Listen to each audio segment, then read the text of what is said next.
এই 22শে ডিসেম্বরের পরে সূর্য আবার কোথায় চলে যায়, আবার উত্তরের দিকে শিফট করতে থাকে এবং উত্তরের দিকে শিফট করতে করতে আবার এই নিরক্ষরেখায় এসে পৌঁছায় 21শে মার্চ, 21শে মার্চের পর আবার 21শে জুন, 21শে জুনের পর আবার 23শে সেপ্টেম্বর, এবং এটা কন্টিনিউয়াসলি ঘটতে থাকে। এই যে এটা পাবো আমরা, এর বাইরে কিন্তু আপাত চলন ঘটে না। সূর্য কিন্তু একমাত্র 23.5 ডিগ্রি অবধি যায়, 23.5 ডিগ্রি উত্তর থেকে 23.5 ডিগ্রি দক্ষিণের মধ্যেই থাকে। এই সময় উত্তর গোলার্ধে কি কাল হচ্ছে? গ্রীষ্মকাল, এবং দক্ষিণ গোলার্ধে কি কাল হচ্ছে? শীতকাল। বোঝা গেল? সূর্য রশ্মি আসছে কোথা থেকে? একদম অনুভূমিক ভাবে, একদম ভূমির সাথে ছুঁয়ে। এর জন্যই এখানে টানা 6 মাস দিন থাকে। কেন?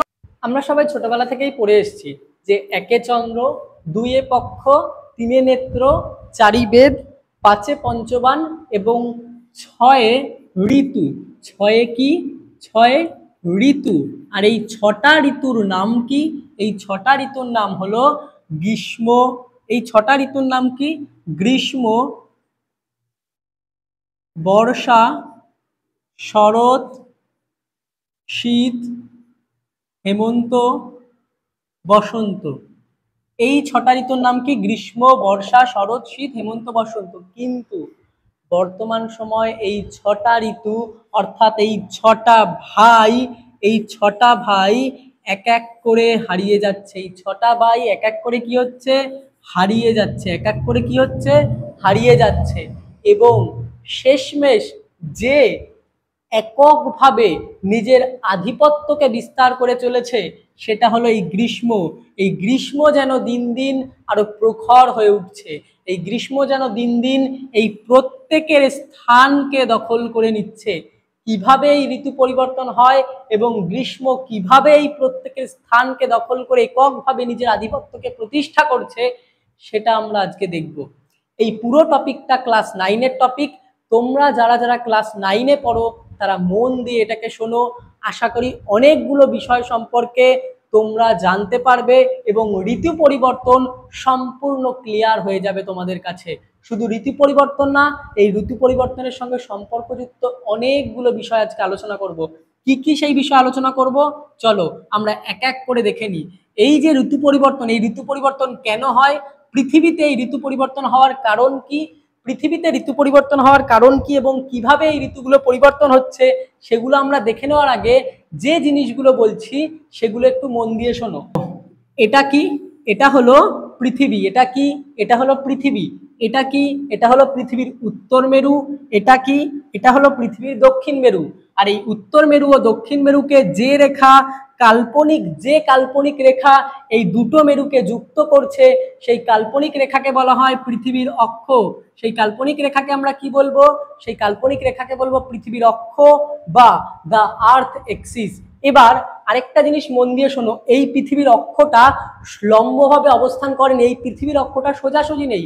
পৃথিবী কেমন ভাবে আছে? পৃথিবী একটু বেঁকে অবস্থান করছে। পৃথিবী যখন সূর্যের চারদিকে ঘোরে তখন সেই পৃথিবী সূর্যের চারদিকে ঘোরার সময় একটু হেলে থাকে, একটু বেঁকে থাকে।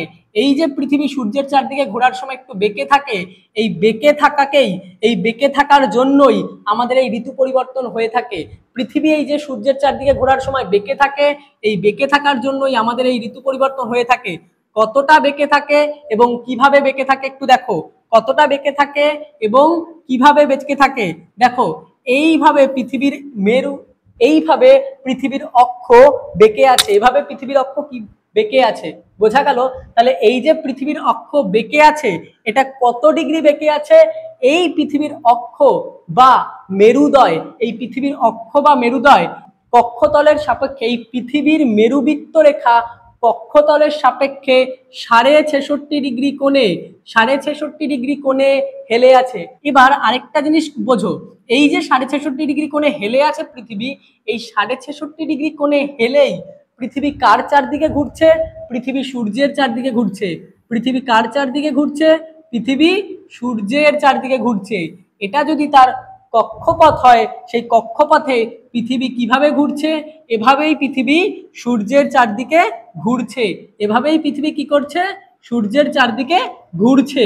এই যে পৃথিবী সূর্যের চারদিকে ঘুরছে, এই পৃথিবীর সূর্যের চারদিকে ঘোরাকেই বলা হয় কি? পরিক্রমণ গতি।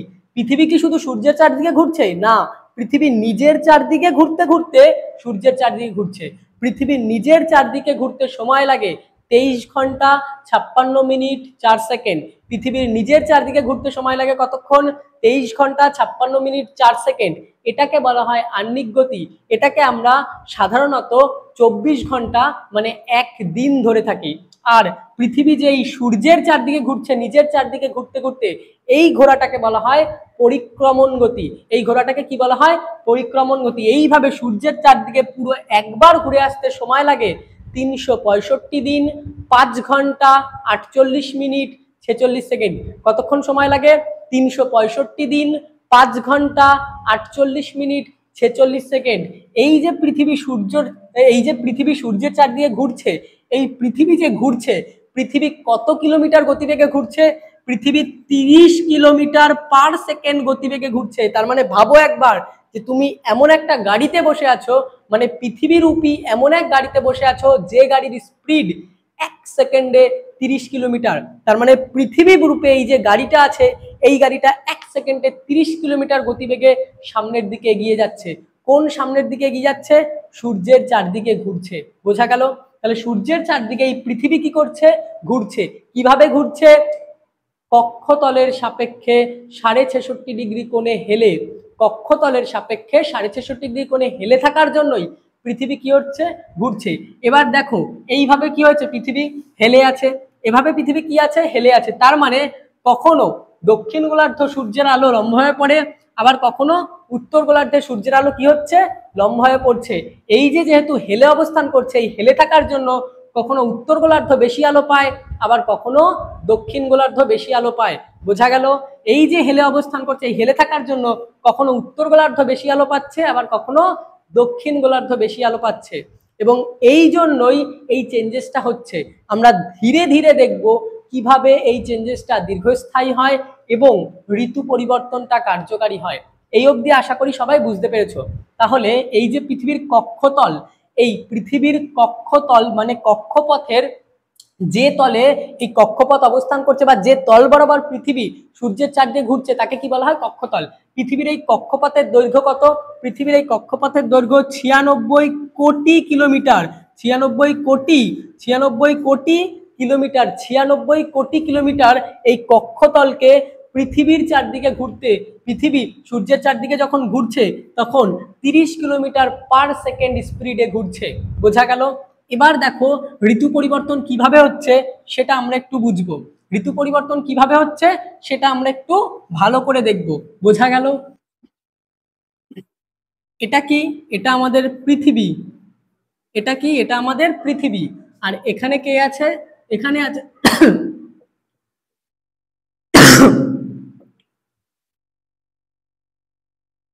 এখানে কে আছে? এখানে আছে সূর্য। পৃথিবীর মাঝ বরাবর কে আছে? পৃথিবীর মাঝ বরাবর আছে নিরক্ষরেখা, মানে 0 ডিগ্রি। ঠিক নিরক্ষরেখা থেকে একটু উপরে আছে কি? কর্কট ক্রান্তি রেখা, যার মান 23.5 ডিগ্রি উত্তর। এবং তার নিচে কি আছে? তার নিচে আছে মকর ক্রান্তি রেখা, 23.5 ডিগ্রি দক্ষিণ। মকর ক্রান্তি রেখা কত? 23.5 ডিগ্রি দক্ষিণ। তাহলে নিরক্ষরেখা, কর্কট ক্রান্তি রেখা এবং মকর ক্রান্তি রেখা। এবং পৃথিবী এই যে হেলে অবস্থান করছে, এই পৃথিবী হেলে থাকার জন্য, ভেবে দেখো পৃথিবী যদি এভাবে হেলে থাকে, তাহলে যখন পৃথিবী এই হেলে অবস্থায় ঘুরছে তখন কখনো সূর্যরশ্মি কোন দিকে পড়ছে? উত্তর গোলার্ধে। সূর্যরশ্মির প্রভাব কোন দিকে বেশি পড়ছে? এভাবে যদি সূর্যরশ্মি পড়ে তাহলে উত্তর গোলার্ধে, আবার এভাবে যদি পড়ে তখন কোথায় পড়ছে? দক্ষিণ গোলার্ধে। এই পৃথিবী হেলে থাকার জন্য কখনো সূর্যরশ্মি উত্তর গোলার্ধ বেশি পাচ্ছে, আবার কখনো দক্ষিণ গোলার্ধ বেশি পাচ্ছে। বোঝা গেল? তাহলে এই উত্তর গোলার্ধ আর দক্ষিণ গোলার্ধ কিভাবে বেশি পাচ্ছে? দেখো এই যে এই ঋতু পরিবর্তন, এই ঋতু পরিবর্তনটা এই চক্রের মাধ্যমেই ঘটে। কিভাবে? একটা তারিখ বলছি শোনো। 21শে মার্চ সূর্যরশ্মি লম্ব হয়ে পড়ে নিরক্ষরেখার উপর। 21শে মার্চ সূর্যরশ্মি কার উপর লম্ব হয়ে পড়ে? নিরক্ষরেখার উপর। ভেবে দেখো 21শে মার্চ সূর্যরশ্মি নিরক্ষরেখার উপর লম্ব হয়ে পড়ে, তার মানে একদম পৃথিবীর মাঝ বরাবর। যদি পৃথিবীর মাঝ বরাবর লম্ব হয়ে পড়ে তাহলে এই উত্তর গোলার্ধ আর দক্ষিণ গোলার্ধ, এই দুই গোলার্ধ সমান আলো পাবে, তাই তো? তাহলে দেখো উত্তর গোলার্ধ আর দক্ষিণ গোলার্ধ কি হবে? সমান আলো পাবে। তার মানে উত্তর গোলার্ধ এবং দক্ষিণ গোলার্ধে দিন রাত্রি কি হবে? সমান। দিন রাত্রি কি হবে? সমান। এই সমানের জন্যই এই রেখাকে বিষুব রেখা নামও দেওয়া হয়েছে। তাহলে এই 0 ডিগ্রি নিরক্ষরেখার অপর একটা নাম কি? বিষুব রেখা। যেহেতু এখানে সূর্যরশ্মি যখন লম্বা হয়ে পড়ে এই দুদিকেই সমান আলো পায়, বোঝা গেল? তাই এর নাম হয়েছে কি বিষুব রেখা। এছাড়াও এই 0 ডিগ্রি এই পৃথিবীকে দুটো অংশে বিভক্ত করে দেয়, একটা হলো উত্তর আর একটা হলো দক্ষিণ, তার জন্য এর নাম হয়েছে কি বিষুব। বোঝা গেল? তাহলে এখানে যখন সূর্যরশ্মি লম্বা হয়ে পড়ছে, উত্তর গোলার্ধ এবং দক্ষিণ গোলার্ধ কি হচ্ছে, উত্তর গোলার্ধ ও দক্ষিণ গোলার্ধ সমান আলো পাচ্ছে। এর জন্য উত্তর গোলার্ধে এবং দক্ষিণ গোলার্ধে দিন রাত্রির দৈর্ঘ্য কি হয়, সমান হয়। উত্তর গোলার্ধে এবং দক্ষিণ গোলার্ধে দিন রাত্রির দৈর্ঘ্য কি হয়, সমান হয়। এই সময় উত্তর গোলার্ধে থাকে বসন্তকাল এবং দক্ষিণ গোলার্ধে থাকে শরৎকাল। আর এই 21শে মার্চকে বলা হয় মহাবিষুব। 21শে মার্চকে বলা হয় মহাবিষুব। 21শে মার্চকে কি বলবো আমরা, মহাবিষুব। কিন্তু আসল ঘটনাটা ঘটে 21শে মার্চের পরেই। এই 21শে মার্চের পর সূর্য আস্তে আস্তে উত্তর গোলার্ধে হেলতে শুরু করে। তার মানে 21শে মার্চের পর ঠিক যেই 22শে মার্চ, 23শে, 24, 25, 26, 27, 28 করে এপ্রিল, মে, জুন এইভাবে আস্তে আস্তে সূর্য কি হয়, উত্তরে শিফট করতে থাকে। সূর্য আস্তে আস্তে কোন দিকে চলে যায়, উত্তর গোলার্ধে চলে যায়। সূর্য আস্তে আস্তে কোন দিকে যায়, উত্তর গোলার্ধে চলে যায়। এবং সূর্য আস্তে আস্তে উত্তর গোলার্ধে শিফট করতে করতে 21শে জুন কত তারিখ, 21শে জুন সূর্য এসে কোথায় পৌঁছায়, সূর্য এসে পৌঁছায় কর্কট ক্রান্তি রেখায়। সূর্য এসে কোথায় পৌঁছায়, কর্কট ক্রান্তি রেখায়। তাহলে 21শে মার্চ সূর্য নিরক্ষরেখায় লম্বভাবে কিরণ দিয়েছিল এবং তারপরে সূর্য আস্তে আস্তে উত্তরে হেলতে শুরু করে এবং উত্তরে হেলতে হেলতে কোথায় গিয়ে লাস্ট পৌঁছায়, 21শে জুন কর্কট ক্রান্তি রেখায় বা ট্রপিক অফ ক্যান্সারের উপরে যে পৌঁছায়। এই ট্রপিক অফ ক্যান্সারে এসে পৌঁছায় 21শে জুন। এবং এই 21শে জুন অর্থাৎ এই পুরো টাইমটা 21শে মার্চ থেকে 21শে জুন এই পুরো টাইমটা সূর্য আস্তে আস্তে যখন উত্তর গোলার্ধে হেলতে শুরু করছিল, তখন উত্তর গোলার্ধে দিনের পরিমাণ কি হচ্ছিল, বাড়ছিল। তাই দিন ও রাত্রির মধ্যে হ্রাস বৃদ্ধি ঘটেছিল এবং দিনের দৈর্ঘ্য বেড়েছিল এবং রাতের দৈর্ঘ্য কি হলো, কমেছিল। এই যে দিনের দৈর্ঘ্য বাড়ছিল, ভেবে দেখো দিনের বেলা দিনের দৈর্ঘ্য যদি বাড়ে তাহলে সূর্য থেকে পৃথিবীতে যে আলো আসছে সেই আলোর পরিমাণ বাড়বে। আর আমরা কি জানি, রাতের বেলা সেই সমস্ত আলোটা মহাকাশে ফিরে যায়। তাহলে দিনের বেলা যতটা আলো পৃথিবী পেল তার থেকে কম আলো ফিরে যাবে। তার মানে কিছুটা আলো কি হলো, স্টোর হলো পৃথিবীতে। এইভাবে কিছুটা আলো স্টোর হতে হতে হতে হতে আস্তে আস্তে অনেকটা আলো বেড়ে যায় এবং আমরা কি অনুভূত করি, আমরা গরম অনুভূত করি। এবং এভাবেই গ্রীষ্মকালের সূচনা হয়। এবং এভাবে কিসের সূচনা হয়, গ্রীষ্মকাল। এবং এই যে 21শে জুন এই সময় উত্তর গোলার্ধে থাকে গ্রীষ্মকাল, কেননা উত্তর গোলার্ধ বেশি আলো পায়। এবং দক্ষিণ গোলার্ধ কি বেশি আলো পায়, একদমই না। দক্ষিণ গোলার্ধ পায় কম আলো এবং দক্ষিণ গোলার্ধে তখন কি থাকে, শীতকাল। এই সময় উত্তর গোলার্ধে কি কাল হচ্ছে, গ্রীষ্মকাল, এবং দক্ষিণ গোলার্ধে কি কাল হচ্ছে, শীতকাল। বোঝা গেল? এরপরে সূর্য আর উত্তর দিকে যায় না। এই যে কর্কট ক্রান্তি রেখা, এই কর্কট ক্রান্তি রেখা টাচ করার পর সূর্য আর উত্তরে যায় না। বোঝা গেল?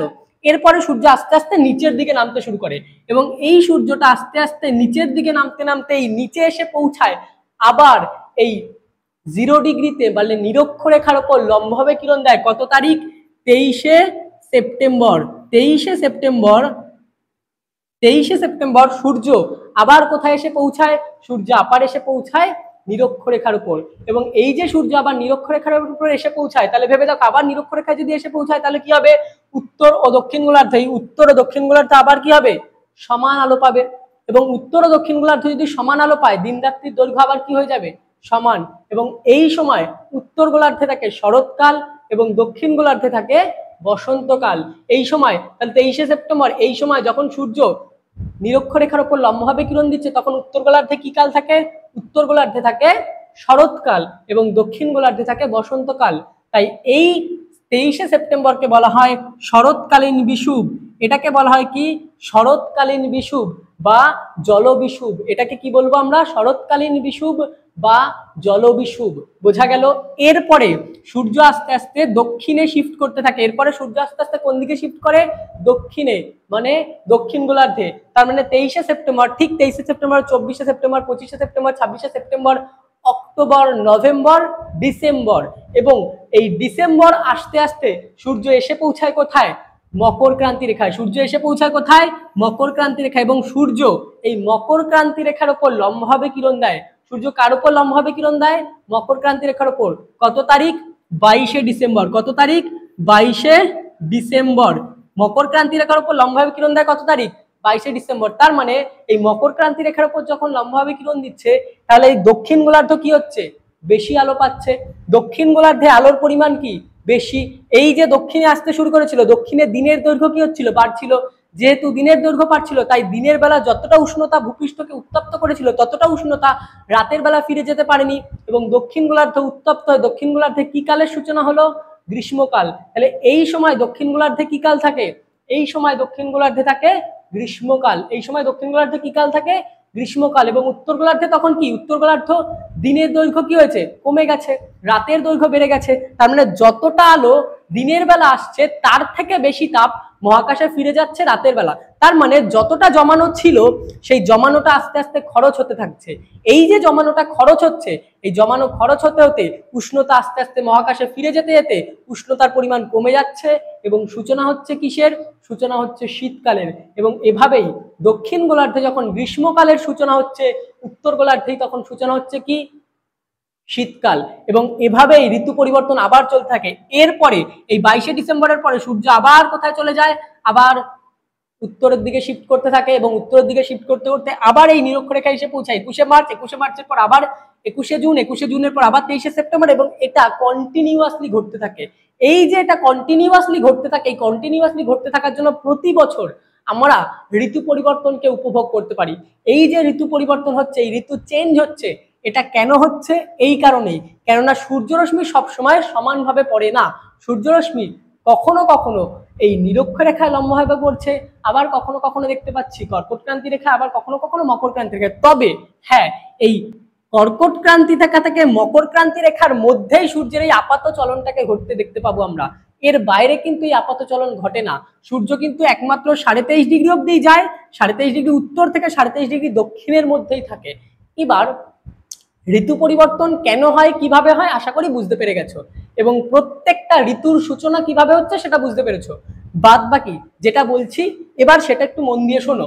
সেটা হলো, যখন উত্তর গোলার্ধে সূর্য এখানে লম্বভাবে কিরণ দিচ্ছে, তার মানে এখানে লম্বভাবে কিরণ দিচ্ছে যখন, তখন এই জায়গায় কি আলো পৌঁছায় না? এখানে আলো এসে পৌঁছায় না। তখন এখানে 6 মাস দিন থাকে এবং এখানে 6 মাস কি থাকছে? রাত। এখানে 6 মাস কি থাকে? দিন। আর এখানে 6 মাস কি থাকে? রাত। তার মানে যখন সূর্যের উত্তরায়ণ ঘটে, যখন সূর্য উত্তর গোলার্ধে থাকে, এই যে সূর্য 21শে মার্চ থেকে 23শে জুন এবং তারপরে আবার 23শে সেপ্টেম্বর, তাহলে 21শে মার্চ থেকে 23শে সেপ্টেম্বর, 21শে মার্চ থেকে 23শে সেপ্টেম্বর, 23শে সেপ্টেম্বর, এই সময়টা সূর্য কোথায় থাকে? এই সময়টা সূর্য থাকে উত্তর গোলার্ধে, তাই এইটাকে বলা হয় উত্তরায়ণ। এবং এই 23শে সেপ্টেম্বরের পর, 23শে সেপ্টেম্বরের পর, 23শে সেপ্টেম্বরের পর থেকে আবার 21শে মার্চ, এই সময় সূর্য কোথায় থাকে? এই 21শে মার্চ, এই সময় সূর্য থাকে দক্ষিণ গোলার্ধে, তাই এটাকে বলা হয় সূর্যের দক্ষিণায়ন। যখন সূর্য উত্তর গোলার্ধের দিকে শিফট করছে তখন তাকে আমরা বলবো উত্তরায়ণ। মানে নিরক্ষরেখা পার করে যেই সূর্য উত্তরে চলে যাচ্ছে এবং আবার নিরক্ষরেখায় ফিরে আসছে, সেই পুরো সময়টাকে বলবো উত্তরায়ণ। এবং এই 0 ডিগ্রি থেকে, মানে নিরক্ষরেখা থেকে যখন আবার দক্ষিণে শিফট করছে এবং আবার দক্ষিণ থেকে পুরোটা এই 0 ডিগ্রিতে শিফট করে যখন উত্তরে যাওয়ার আশায় পৌঁছাচ্ছে, তখন সেই পুরো সময়টাকে আমরা বলবো দক্ষিণায়ন। বোঝা গেল? এবার একটা জিনিস দেখো, কিছু কিছু জায়গা খুব ইম্পর্টেন্ট, এটা যে সূর্যরশ্মি, তোমরা এটা দেখেছো যে এখানে সূর্যরশ্মি লম্বভাবে পড়ে, এখানে সূর্যরশ্মি তির্যকভাবে পড়ে, এখানে সূর্যরশ্মি অতি তির্যকভাবে পড়ে। এটা কিভাবে হয় ভালো করে বুঝবে, যেটা বলছি সেটা ভালো করে দেখো। তাহলে এখানে 6 মাস দিন হয়, এখানে 6 মাস কি হয়? রাত হয়। আবার যখন সূর্যরশ্মি এখানে লম্বভাবে পড়ছে, মানে এই সূর্যরশ্মিটা যখন 23.5 ডিগ্রি দক্ষিণ গোলার্ধে মানে মকরক্রান্তি রেখার উপর লম্বভাবে পড়ছে, তখন এখানে 6 মাস কি থাকছে? রাত। আর এখানে 6 মাস কি থাকছে? দিন। এবার 6 মাস রাত আর 6 মাস দিন কিভাবে থাকে দেখো। আমরা তো দেখতে পাই যে একবার আমাদের দিন হচ্ছে এখানে, আবার রাত হচ্ছে, কিন্তু এখানে টানা 6 মাস কি করে দিন থাকে সেটা একটু ভালো করে দেখো। এই পুরো অংশটা টানা 6 মাস দিন কিভাবে থাকে সেটা একটু ভালো করে দেখো। আচ্ছা, এটা কি? এটা আমাদের পৃথিবী। আর পৃথিবী থেকে কিন্তু সূর্য অনেক বড়, পৃথিবী থেকে সূর্য কি অনেক বড়। তার মানে এখানে সূর্যরশ্মি এভাবে পড়ছে, এখানেও এভাবে পড়ছে, এখানেও এভাবে পড়ছে, সব জায়গায় সূর্যরশ্মি লম্বভাবে পড়ে। কিন্তু এই সূর্যরশ্মি লম্বভাবে পড়ার পরে গল্পটা ঘটে। কি গল্প ঘটে ভালো করে দেখো। সূর্যরশ্মি এখানে লম্বভাবে পড়ছে, এখানে লম্বভাবে পড়ছে, এখানে লম্বভাবে পড়ছে, কিন্তু আসল ঘটনা হলো এখানে যে মানুষগুলো রয়েছে, এখানের মানুষদের কাছে আকাশটা কোন দিকে? নিশ্চয়ই এখানে মানুষদের কাছে আকাশটা এদিকে। তাহলে সে কি দেখছে? যেমন আমি এখানে দাঁড়িয়ে আছি, আমাদের কাছে আকাশটা এদিকে, যদি আমার মাথার উপর থেকে লম্বা হয়ে পড়ে তাহলে আমি কি দেখতে পাবো? আমার মাথার উপরে, অর্থাৎ সূর্যরশ্মি আমার কোন দিকে আছে? সূর্যরশ্মি আমার মাথার উপরে আছে, এই জন্যই এটাকে বলা হচ্ছে লম্ব হয়ে পড়া। তার মানে এই নিরক্ষরেখায় যে সমস্ত মানুষ আছে তাদের কাছে আকাশটা কোন দিকে, এদিকে, আর সূর্যরশ্মি তো এদিক থেকেই আসছে। তার মানে তাদের কাছে, যেমন আমি এখানে দাঁড়িয়ে আছি, আমার আকাশটা উপরে, তার মানে আমার আকাশ থেকে যখন একদম মাথার উপর সূর্যরশ্মি এসে পড়বে, তাদের মাথার উপর সূর্যরশ্মি এসে পড়ছে, সেটাই তো লম্ব হয়ে হচ্ছে। তাই এখানে সূর্যরশ্মি কিভাবে থাকে, লম্ব হবে। কিন্তু গল্পটা হয় এখানে, যখন এখানে সূর্যরশ্মি এসে পৌঁছাচ্ছে, ভেবে দেখো তো এখানের মানুষদের কাছে আকাশটা কোন দিকে, এখানে না, তাহলে এখানের মানুষদের কাছে আকাশটা ওই দিক, কিন্তু সূর্যের আলোটা আসছে এভাবে। তার মানে আমার আকাশটা এদিকে, কিন্তু সূর্যের আলোটা আসছে এপাশ থেকে। তার মানে সূর্যের আলোটা কিভাবে আসছে, বেঁকে আসছে না। তাহলে এই মানুষদের কাছে আকাশটা এই দিক, আর এই মানুষদের কাছে আকাশটা এই দিক, কিন্তু সূর্যের আলোটা আসছে এভাবে। তার মানে আমি যদি এভাবে দাঁড়িয়ে থাকি, দেখছি আমি আকাশটা যেদিকে, সূর্যের আলোটা আসছে ঠিক তার অন্য এক দিক থেকে, অন্য এক অ্যাঙ্গেল থেকে। যেহেতু এখান থেকে সূর্যরশ্মি আসছে, তাই সূর্যরশ্মি আসার পর সূর্যরশ্মি পড়ার যে পতন কোণ, সেই পতন কোণ হয় সূক্ষ্ম কোণে, অর্থাৎ 90 ডিগ্রি থেকে কম। এখানে সূর্যরশ্মির পতন কোণ কত হচ্ছিল, 90 ডিগ্রি, তাই সেটা লম্ব হয়ে পড়ছিল। কিন্তু এখানে সূর্যরশ্মির পতন কোণ কি 90 ডিগ্রি হচ্ছে না, এখানে হচ্ছে সূক্ষ্ম কোণে, অর্থাৎ 90 ডিগ্রি থেকে কম। তার জন্যই বলা হয় যে এখানে সূর্যরশ্মি তির্যক ভাবে পড়ে। তাহলে এখানে কেন তির্যক ভাবে পড়ে, সূর্যরশ্মি তির্যক ভাবে পড়ে না, সূর্যরশ্মি পড়ার পর যে পতন কোণ তৈরি হয় সেটা হলো তির্যক। বোঝা গেল, সূর্যরশ্মি পড়ার পর যে পতন কোণ তৈরি হচ্ছে সেই পতন কোণ কি, তির্যক। কেননা এখানের মানুষদের কাছে আকাশ কোন দিকে, এদিকে, আর সূর্যরশ্মি আসছে কোন দিক থেকে, এদিক থেকে। এবার ভেবে দেখো এই মেরুতে যারা আছে তাদের কাছে আকাশ কোন দিকে, এদিকে, আর সূর্যরশ্মি আসছে কোন দিক থেকে, এদিক থেকে। মানে আমার কাছে আকাশ মাথার উপর, কিন্তু সূর্যরশ্মি আসছে কোথা থেকে, এদিক থেকে। সূর্যরশ্মি আসছে কোথা থেকে, একদম অনুভূমিক ভাবে, একদম ভূমির সাথে ছুঁয়ে।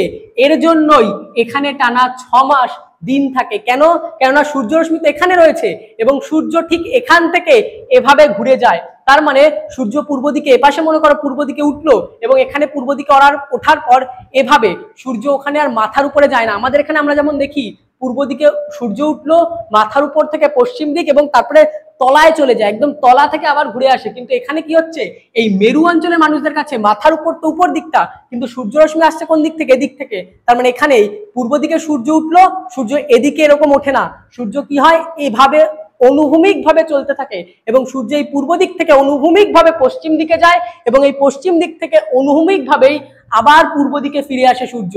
তার মানে একবার ভাবো, যখন সূর্য এদিক থেকে এদিকে আছে, আমি যখন সামনের দিকে তাকাবো তখন কি দেখতে পাবো, দিন, এবং উল্টো দিকে কি থাকবে, রাত। আবার যখন এদিক থেকে ঘুরে পশ্চিম দিক থেকে পূর্ব দিকে সূর্যরশ্মিটা ওপাশে চলে যায়, তখন এই পাশটা কি হবে, এই পাশটা হবে দিন, এবং এই পাশটা হবে রাত। এভাবে 24 ঘন্টায় সূর্যকে দেখতে পাওয়া যায়। মানে রাতের বেলাতেও সূর্যকে মাঝ আকাশে দেখতে পাওয়া যায়। এজন্যই এই উচ্চ অক্ষাংশে মাঝ রাতের বেলা সূর্যকে দেখতে পাওয়া যায়। কোথায় দেখতে পাওয়া যায় জানো, একটা দেশ বলছি, নরওয়ে বলে একটা দেশ আছে, নরওয়ে, সুইডেন, ফিনল্যান্ড, এই সমস্ত দেশে মাঝ রাত্রেবেলা সূর্যকে দেখতে পাওয়া যায়। একটা জায়গা বলি, নরওয়ের হ্যামারফেস্ট বন্দর, এই বন্দরে মাঝরাতে সূর্যকে দেখতে পাওয়া যায়। তাই এই বন্দরকে বলা হয় নিশীথ সূর্যের দেশ, বা এই দেশটাকেই বলা হয় নিশীথ সূর্যের দেশ। বোঝা গেল, তাহলে এখানে সূর্যরশ্মি কেমন ভাবে থাকে, অনুভূমিক ভাবে। আমাদের এখানে সূর্যরশ্মি কিভাবে দেখতে পাই আমরা, উলম্ব ভাবে, মাথার উপর থেকে উঠছে এবং নেমে যাচ্ছে, কিন্তু ওখানে কি থাকে, অনুভূমিক ভাবে। এই পাশে আছে, মানে পূর্ব দিকে আছে এবং অনুভূমিক ভাবে পশ্চিম দিকে চলে গেল, পূর্ব দিক থেকে অনুভূমিক ভাবে পশ্চিম দিকে চলে যায়, এবং পশ্চিম দিক থেকে অনুভূমিক ভাবে আবার পূর্ব দিকে ফিরে আসে। এই যে পশ্চিম দিক থেকে অনুভূমিক ভাবে পূর্ব দিকে ফিরে আসছে, এর জন্য দিনের বেলা এবং রাতের বেলা দুদিকেই সূর্যকে দেখতে পাওয়া যায়, এবং এভাবেই টানা 24 ঘন্টা আকাশে সূর্যকে দেখতে পাওয়া যায়। এবং এভাবে 6 মাস উত্তর গোলার্ধে দিন থাকে, এবং এখানে 6 মাস দক্ষিণ গোলার্ধে দিন থাকে। আশা করি এই পুরো ব্যাপারটা খুব সহজে বুঝতে পেরেছো। তোমাদের এরপরেও যদি কোথাও সমস্যা থাকে, তাহলে সমস্যাগুলো বা যে কোনো প্রশ্ন থাকলে সেই প্রশ্ন আমাকে কমেন্টে বলতে পারো।